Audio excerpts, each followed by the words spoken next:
Hi, let's get started. Let's do the bear for a minute, and we're going to work on a different aspect of cloud hands today. So this is always a good warm-up and a good practice, but in particular, it's an awful lot like cloud hands. So as you do this, notice what it feels like to be turning toward the outside leg and releasing the leg that you're turning away from.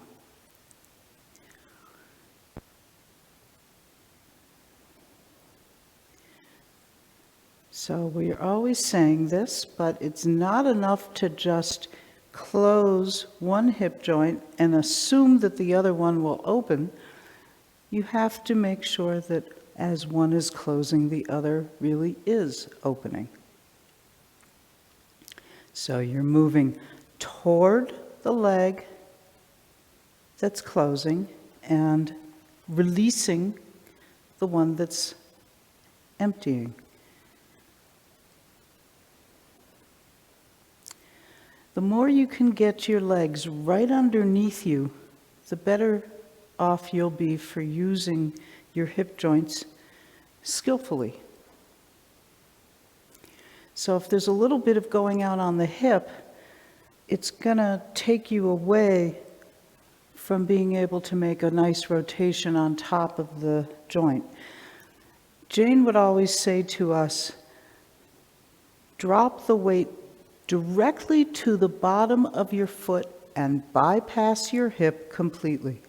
So when you shift and it goes into the hip a little bit, it gets in the way. So bypass your hip and go directly to the bottom of your foot. Right down to the bottom of the foot, going through the joint, not getting it, the movement caught in the hip. So you feel the bottom of one foot and the other. One is releasing as one side is engaging.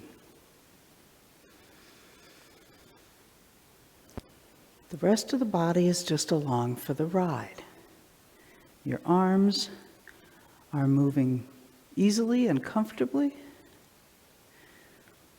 They're just following the turning of the hips and waist. Beware any striving with the shoulders to get a little further at the completion. It doesn't matter how far you go, just try to keep your hips and your shoulders together.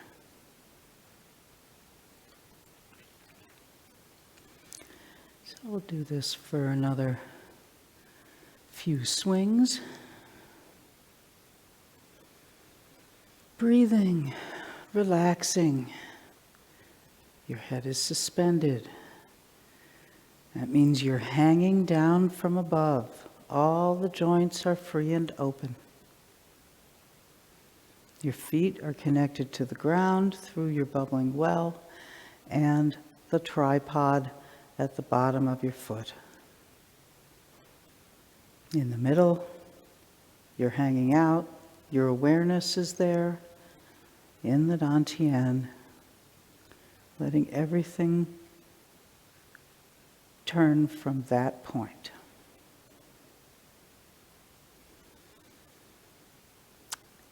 And let's take a break and do a complete form, and then we'll look at cloud hands.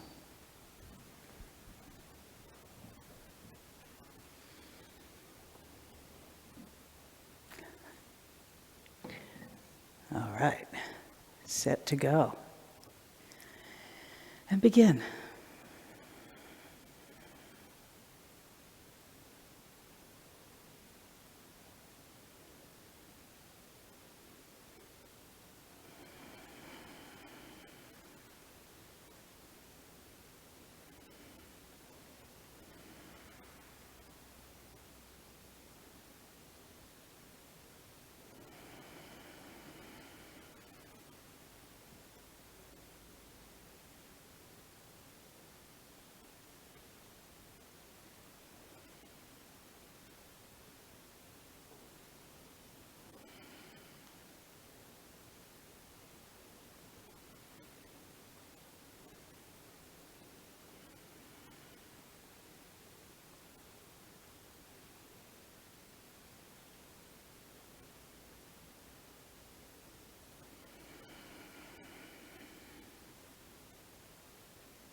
Step out.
Okay, so cloud hands. We've already done a session that, maybe even 2 sessions that go over all the details.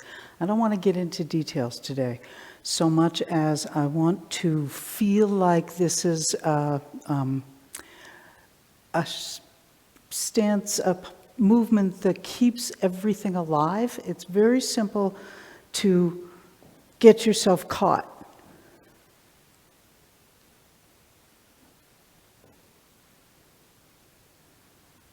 You know, because you got to learn it, and it gets kind of broken up into these pieces where everything is held going to the next checkpoint, next checkpoint, next checkpoint.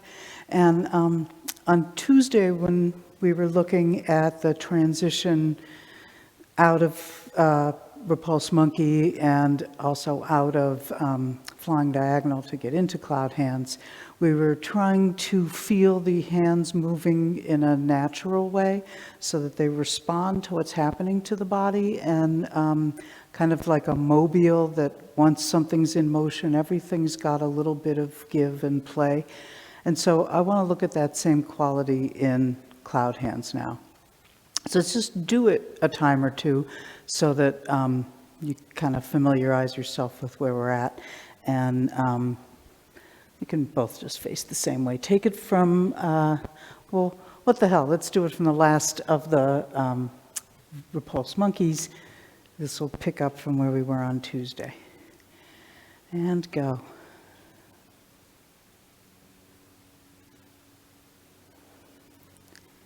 Hands are alive. They're responding to your body's movement. Spiraling into the right leg. Hands come into a ball beside you. And now just look at what's happening as you go through a few rounds of cloud hands.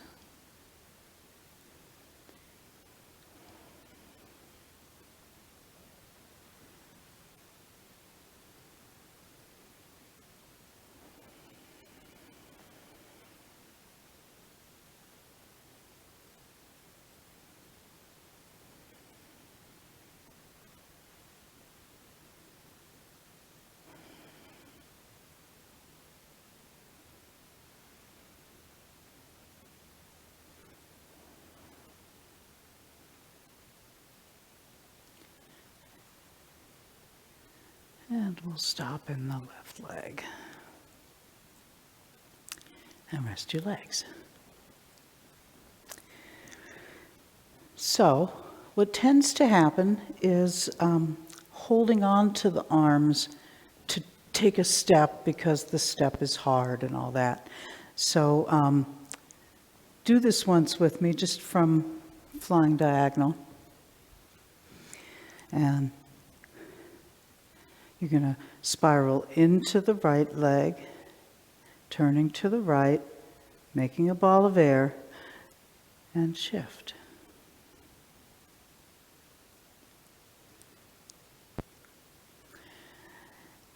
Now come to the left. You're holding a ball of air.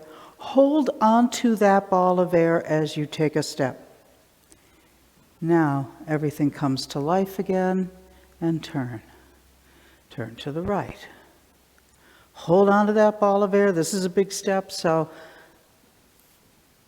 and then let everything come back to life. So this is probably somewhat familiar. We've often taught it that way so that people get the pieces.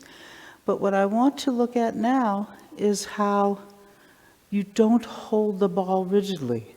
So get yourself onto your right leg and have the ball in your right hand, on the right side, and let everything move naturally so that when you start to step, your hands start moving. I'm not giving you an exact moment for your timing because I want it to follow your movement. Come to the left and notice how everything can get started moving together and arrive together without forcing it and looking at it as a bunch of pieces. Okay, and we'll stop on the left and rest your legs, or else I'd walk Lee into the wall.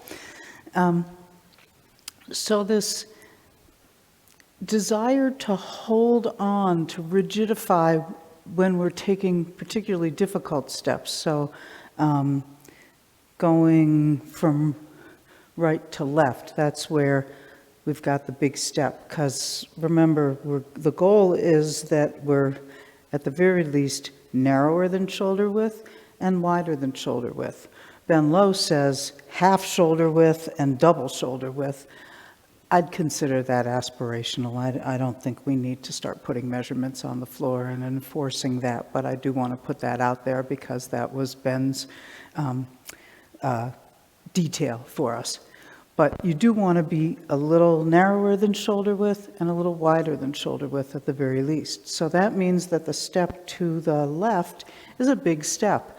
And whenever we take big steps, we can get a little bit, create some tension in ourselves just thinking about having to take the big step, and then rigidify to succeed in taking the big step. And I want us to find a new way to take these steps so that nothing has to rigidify in order to do that. So let's do it again from flying diagonal. I'm going to keep facing you. And you've got Lee doing the other thing. So you're going to move that way. I'll move this way. Okay. And go. Got your ball, you step, let it move with you. This place here, stop in the center.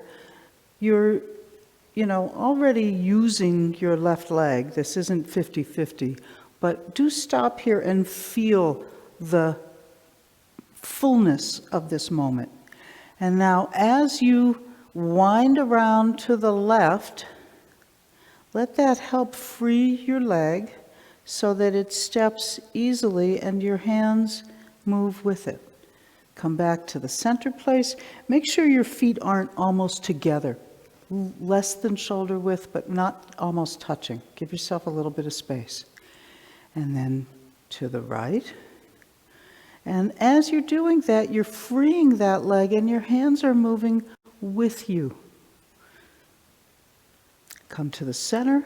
This is the fullness of the posture. And then wind around.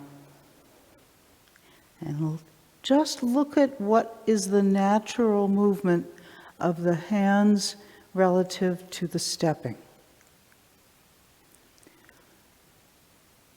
It's hard to talk about, but you want the step to be reflected in what's happening in your hands. So as you start to step, everything is in motion. And we'll stop on the left. So they say, when one part moves, all the parts move. When you come to a stop, everything has come to a stop. So letting there be this feeling of, as I step, it's moving everything. I'm not moving them, but there's a sense of movement that happens as you come around. As you step, there's a little bit of movement as you step. I was getting away from myself there. Thanks, Lee. So that the stepping puts the whole body into motion. There's just that first little bit of give starts everything going. So let's do that again. We'll both go the same direction this time. And just try to keep it alive.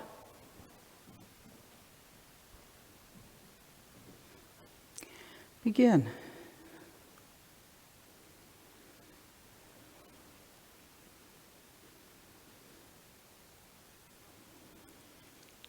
When you step, everything moves.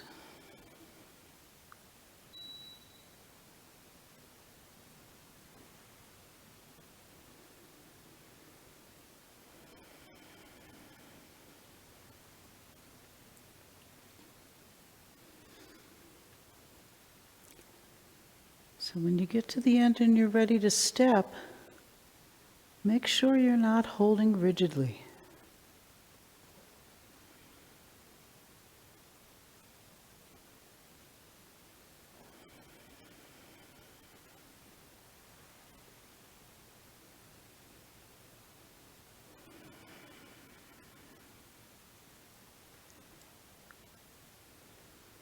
And we'll do one more round.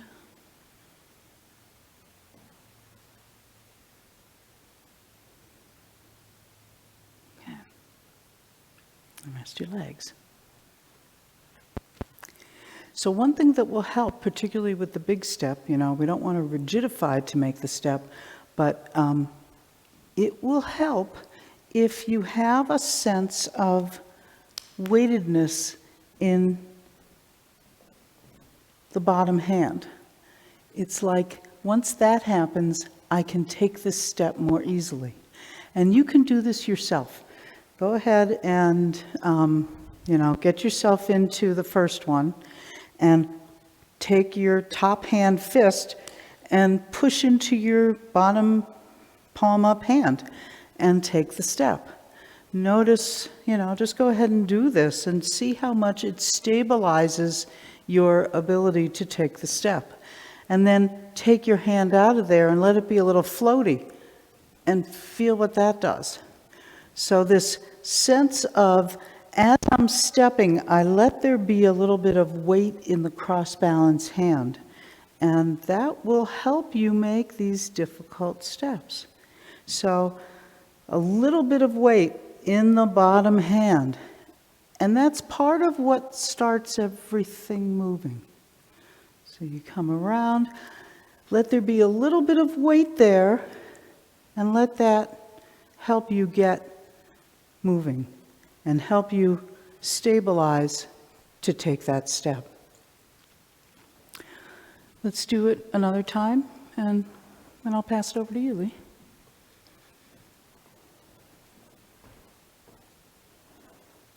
Go.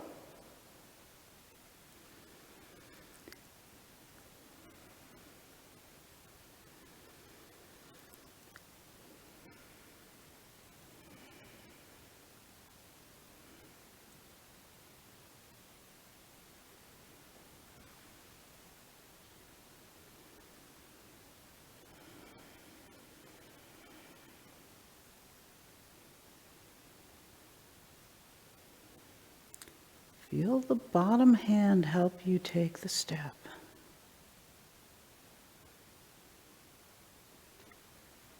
Cross balance gives you the stabilization that you're looking for so that you don't rigidify to make it work. And just one more round. And we'll stop on the left. Okay. Right. So that's some stuff about keeping the whole body alive and moving together. And Leo, do some more. Great. Let's do some more.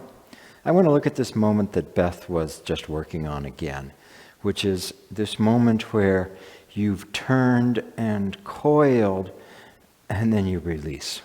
And so it's just that bit there. And so an important thing here is to actually get that feeling of coiling. It's like you've got a bath towel, and you're twisting the bath towel so that when you let go, it untwists. Now, twisting is one of those dangerous words, because when we say twisting, we'll often turn all the parts of the body differentially. And so you're not trying to do that. You want to preserve the quietness and steadiness of the torso, but feel like you're coiling around yourself as you do this.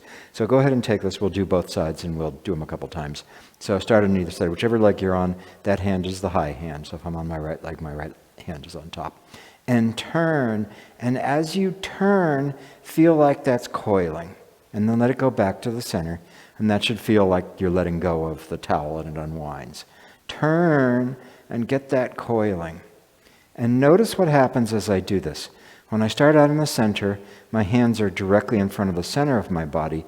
As I turn, they actually come slightly to my side. That's part of the coiling. See where the ball is? It's over here at my side, not right in front of me. So now do it on the other leg. If I'm on my left leg, my left hand is high. And turn and get that feeling of coiling. And then let it go and bring it back to the center. And turn, get that feeling of coiling. And you should feel like if you just release, everything will unwind. And turn once more and get that feeling of coiling. And notice that your hand should be slightly at your side, not at your center. So take a break. So there's a couple things that happen there. When you're in the final posture, the hands are far away from you. And as you come into the transition, the hands have come closer to me. So they don't just stay out there. And the other thing that'll happen that'll keep the coiling from happening is that the hands don't move across your body at all. If I hold them here in front of me, and when I turn to the side here, they're still exactly in front of my center line, I won't have the coiling. So the coiling, the tautness that's created by that winding around yourself, these are things that are going to happen in the body, but not the muscles. So this isn't about creating tension where I tighten everything there. It's just like taking a fishing line that has a certain length, and as you coil it up, it gets shorter. The fishing line isn't like bunching and getting tight. It's not trying to use its muscles, which the fishing line doesn't have, to shorten. What's happening is you're coiling, and that's what's bringing it in. So as I coil, this comes in closer, even as everything is still totally soft. So let's do coiling and not coiling a couple more times. So start on the right leg, right hand high, and turn and feel that coil. And then let it go back to the center. Turn, feel that coil, let it go back to the center. Okay, now this time, keep your hands right in front of your center as you turn, and see how you don't have the same coiling. If the hands came over to the side, you'd have the coiling. So do it without moving the hands. Just turn, hands turn over. You should not have the coiling feeling. So now you have to turn back to the front because there's nothing to let go of. This time coil. Turn and coil. And then when you let go, it just all comes back to the front. Do it on the other side. Left leg, left hand high. Turn and let it wrap around you and let it release. And turn and let it wrap around you and let it release. This time, keep the hands right in front of the center line. Turn the ball of air is directly in front of you. Feel how that's different, and your hands are probably farther away from you. Back to the center, which you had to do because there was nothing to let go of. Coil, turn and coil. Great. So those should feel pretty different. And this is an important set of sensations for you to be able to get. Because what we're doing is we're creating a tautness in the body that goes through the sinews, the tendons, ligaments, and fascia, without engaging all the muscles. And so for many of us, that the sheath of connective tissue and the muscles are bound together. And so we're not able to let tautness go into the connective tissues without also tightening the muscles. And so what happens is you end up doing this, where you pull it in. And sure, there's all kinds of tautness there, but when I let go, it doesn't go anywhere. So do that too. I want you to do coiling and let go and let that just take you back to the center. And then we'll do muscling and see that when we let go, it doesn't go anywhere. So standing on the right leg, coil and just release. That'll just take you back. And coil and just release. That'll just take you back. Now muscle your way through it. Tight, tight, tight, tight, tight. And when you let go, it doesn't go anyplace. It takes me to where I should have been without all that muscular effort. Do it on the left side, left hand on top. Turn and let that wrap around you. And when you release, it just comes back to the center. Turn, wrapping around yourself, and let go. Muscle your way through it. Turn and tighten, and let go. Sure nicer after I let go, but it didn't make any change in my position. And so once more. Turn, wrapping, coiling, and let go. So the other thing that happens as you're coiling is it's not just in the arms, it's also in the leg. And so as I'm here and I turn and coil, that will lift my heel off the ground. So I'm not doing this, picking my foot up. And if I just leave the foot dead there, then when I let go, it doesn't go anyplace. So I need to create this coiling, the wrapping all the way around the body, so that when I let go, one of the things that happens is that the foot moves. You can let go and have that be the initiation for the step. And so that moment, Tai Chi is slow, slow, slow. Everything is even. We're so relaxed, no efforting, and it just is all easily going. But within that, there's these moments where change happens in a small amount of space and a small amount of time. So rather than just being all the same, nothing changing, you have that feeling of complete relaxation. But there's things that, when you let them go, something will move in a short amount of time. Now, I'm saying that deliberately, moves in a short amount of time, because I don't mean that you move quickly or you hurry. When we hurry, we engage muscles and we try to force it. And we try to say, how much can I force into this? How much can I make happen in a really small time? And so you'll notice what I'm talking about there. I'm saying, how much can I make happen? And this release, where a change will occur in a short amount of time, the change just happens in that time. You don't make it happen. And so if I think, okay, get here, step quickly, I'm going to use my leg and force that. What I want to do is be here, coiled, and when I let go, the leg moves. It doesn't move carefully and slowly. That's me moving the leg. But it doesn't move in a hurry. That's also me moving the leg. It moves in a short amount of time.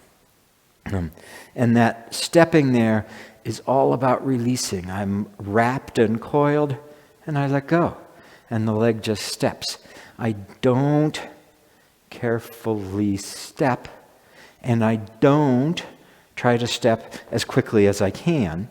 And if you do either of those, which I guess we'll do, just so you have the feelings, what you'll find is you're making it happen. Both of those are force.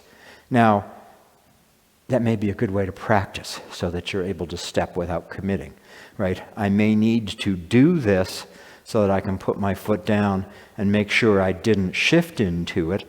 So I may need to step carefully as I go through there so that I don't end up committing to it as soon as I step. But once you have that, let go of that and let the stepping happen on its own, because you created the conditions with this wrapping or coiling that when you release, part of that will move the leg. And in order to do that, the wrapping and coiling has to go through the leg too.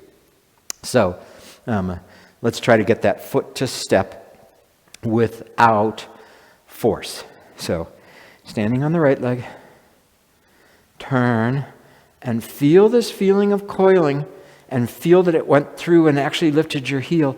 And now don't worry about where you step, just let go. And let that move the foot, it'll move the hands some too. Come back to the cloud hands with the weight in the right leg, right hand on top. Coil to the right, feel that go all the way down through the leg, and let go, and let the foot move. When you let go, you'll need to put a little bit of idea in the knee so that the knee, as part of this release, can float, and then that can move the leg. So you're feeling the coiling all the way down to the heel. As you let go, think of your knee, and then let that move the foot. Okay, now do it really slowly and carefully, separating the weight. If we were doing a separate, empty, and full class, we'd be doing it this way. So turn to the side, and now very carefully place your foot. You'll probably keep holding onto the ball of air. Place it and pick it back up. Right? So that's valuable work. And now try to do it fast. Do it in a hurry. Make it happen. Turn, step fast. I bet you're not separated. I'm not. And then coiling and release to step. Turn, let it wrap around you, including to the heel. Release the knee, and your hands probably changed while you did that too. Do it on the other side. Left leg, left hand on top. Turn, coiling. Feel that lifted your right heel off the ground. Feel it going down across the front quad. And now release with a little idea in the knee and let the foot come in. Back to the center, left hand on top, weight in the left. Turn, coiling, and release. When you do that, your hands will probably change a little bit. Once more that way.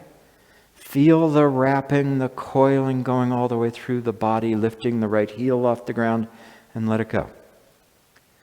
Now, step separated and careful. Turn, carefully pick up the right foot, bring it over, put it down, make sure it's empty. That's important. Now, try to cram it in a little bit of time. Force it, make it go fast. Turn, step fast. Can you separate? I can't. When I did that, it put weight into my right leg. So this setting something up that when you let go, it causes the change you intend is right at the heart of Tai Chi Chuan. So rather than trying to force the effect that I want, what we do is we create a condition where as I release, it does what I wanted. So I'm not trying to punch and make the punch go out. I'm getting myself in a place where as I release and go into the front leg, that'll come out in the hand. Rather than trying to force my foot out quickly and far, I create a condition where when I let go, the foot just moves. And so those moments are great because you get something for free. You get to make a change by just letting go. Of course, what that means is all of the difficult work is setting the conditions up rather than trying to force the outcome.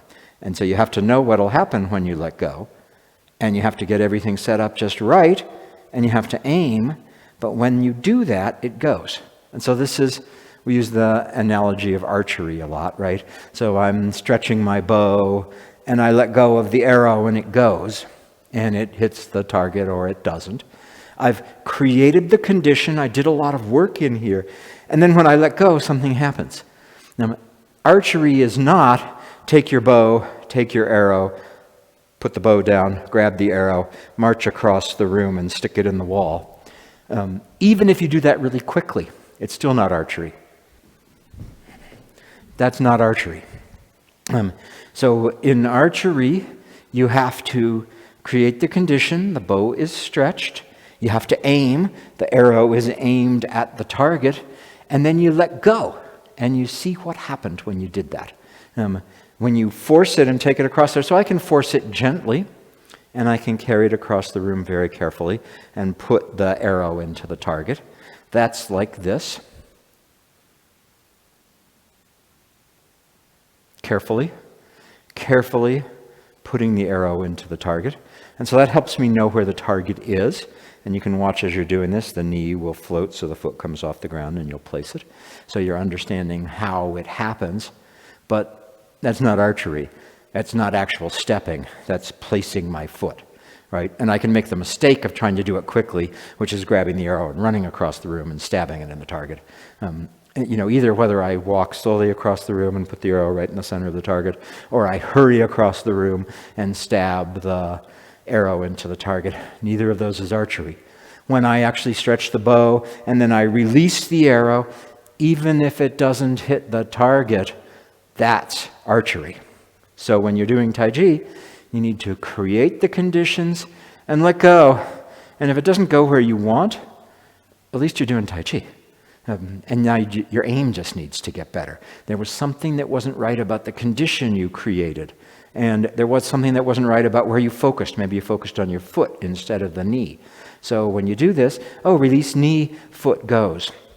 That's Tai Chi, even if you miss the target. So you start out, right, you got to figure out where the target is. So, you're the blind person with the elephant, except you've got an arrow and you're stabbing around trying to find the target.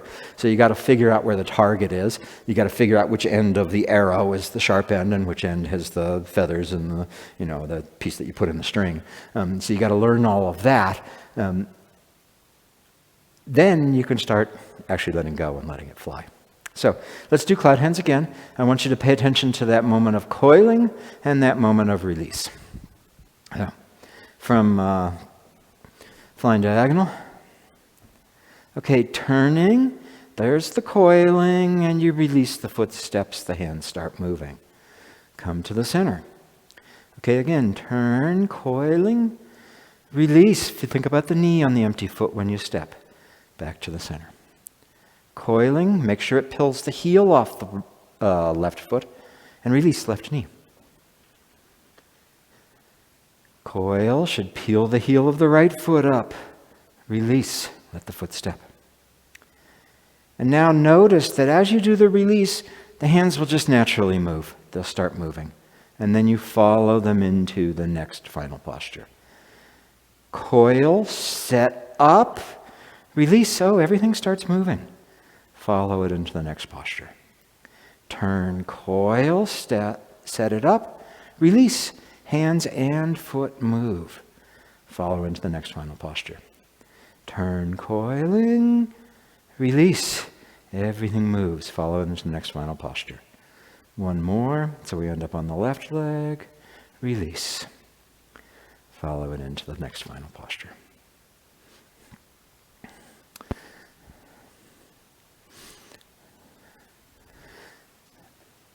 After you release, you can let it all go.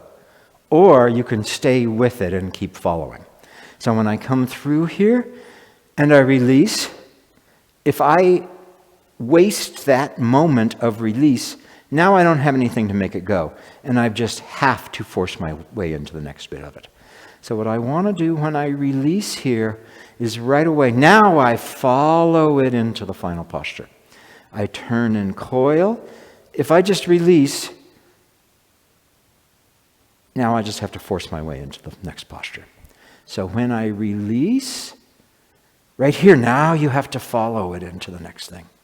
And so if we were doing this in class, I would get one of the big burly guys to stand there. Yeah, so, Beth just put on 100 pounds in 10 inches. And I'd get him to stand there where I can't move him at all. And I'd be like pushing on him. And I'd say, look, he's way stronger than I am. I can't do this. So what I have to do is when I push and feel it, I let go. And in that moment, the person starts moving.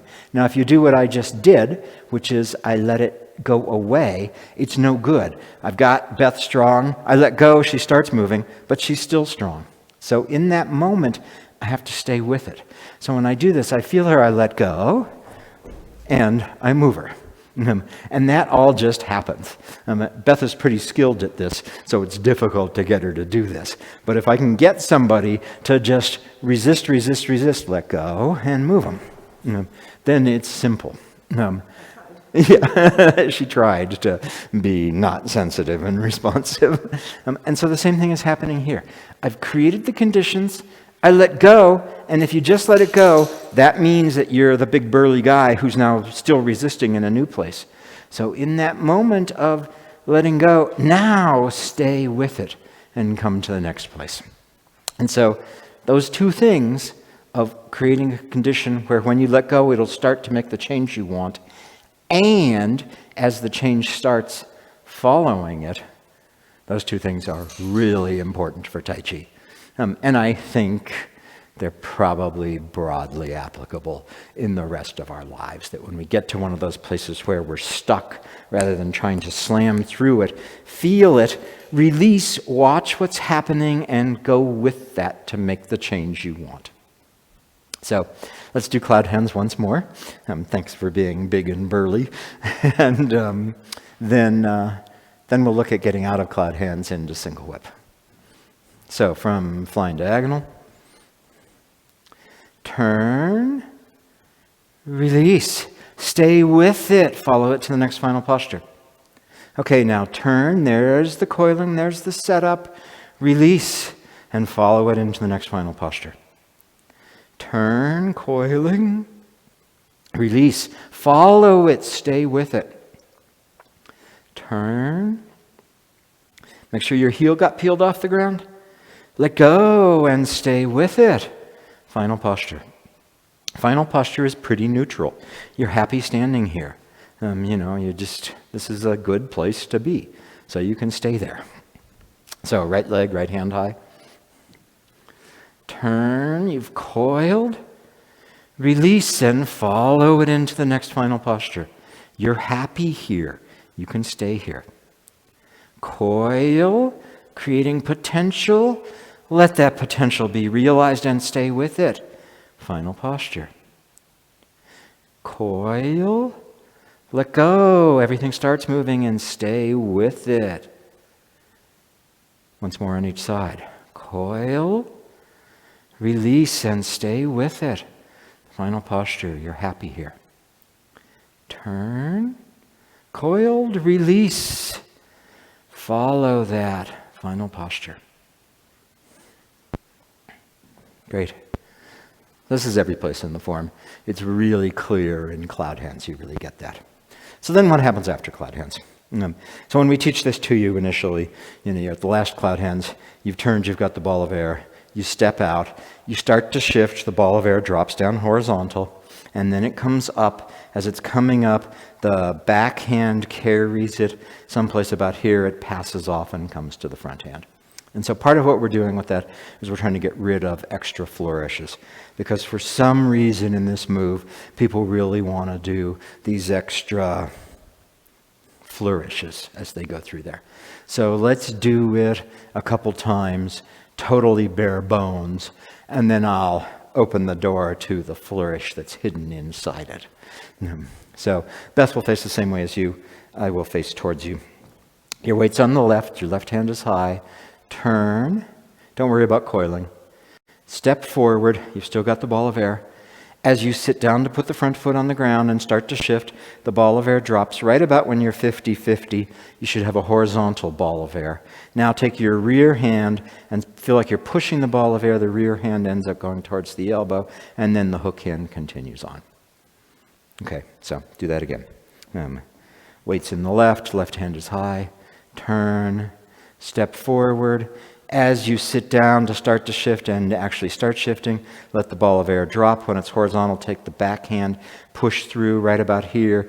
The back hand starts moving towards the front elbow, and the hook hand comes up. And do that once more.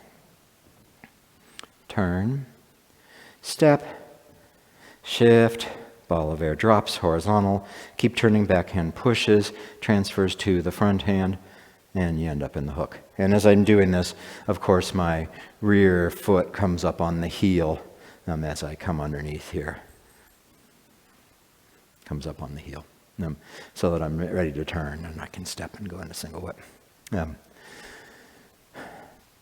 So you probably noticed when we were doing that, it's a little held. You're holding the ball of air as you step. And so the same thing happens here too, right? I've turned and coiled, and as I step, right away things are going to change. And now I get a connection from rear hip to rear hand so that I can bring this hand forward. And look how high my hand ended up. So do that with me. Start on the left, left hand high. Turn and coil. Let go, let the hands change. And now just pay attention, left hand and left hip, and shift forward and let your left hand come up. Do that again. Turn. You're coiled. When you release the hand, start moving. Left hip, left hand, shift. Let the left hand come up forward. And once more. Turn, coiled. Release, hands start moving. Left hip to left hand. Bring that up and forward. And I'm dropping my right hand entirely when I'm doing that, so my focus is really on the left hand.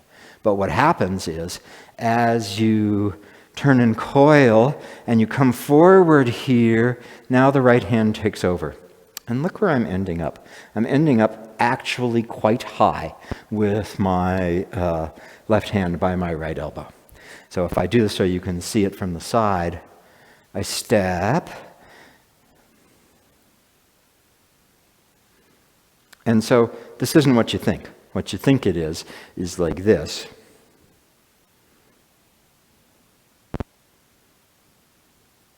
Right? And look where this hand is. It's not there by the elbow.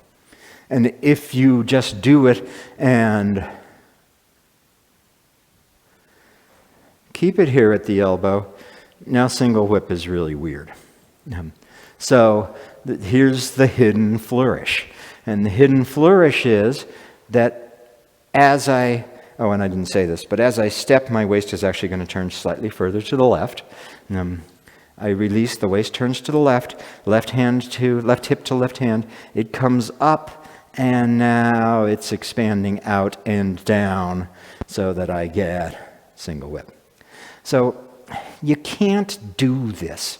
What I just showed is not something that you should try to make happen. Because if you make it happen, it'll be totally mechanical. You'll be here, I'll bring it up to my elbow, I'll step and put my hand out and I'll move it. And when I'm doing that, it's all arms. But play around with how the motion transfers from hand to hand and how the motion of the hands reflects what is rooted in the feet, released through the legs, directed by the waist, reflects what's happening in the body. And you'll find that I coil, I release, I stay with that left hand by right elbow. As I'm sitting down to step, the hand moves away from me, my body lowered, the hand is there, so that I've got the thrust and then the single whip. So remember what I just said and showed, and play around with it and see if you can have it happen with integrity and organically rather than forcing it. And so let's do it. We'll do the whole thing twice for fun and just see what you can get out of what we've done. So from flying diagonal, shift and turn, release, stay with it, turning, release, stay with the motion, turning, release, stay with the motion. Coiling, letting go, everything goes in motion. Follow to the final posture. Coil, let go, everything goes in motion. Follow to the final posture. Coil, okay, step forward this time. When you release, send your front foot forward. Watch the left hand, left fingers by right elbow. Sit down, left hand moves away from you into single whip. So I have to be a little bit of an auctioneer to talk about everything that's happening there, because it happens at the speed it happens, not the speed I make it. And we'll do this again, and I just want to remind you to remember the knee as you step, so that when you let go of the foot, it doesn't just slump down. Knee buoyant makes the foot go. So once more, I won't say much. I'll tell you when it's time to step forward. Flying diagonal, and go. Release. Right knee. Left knee.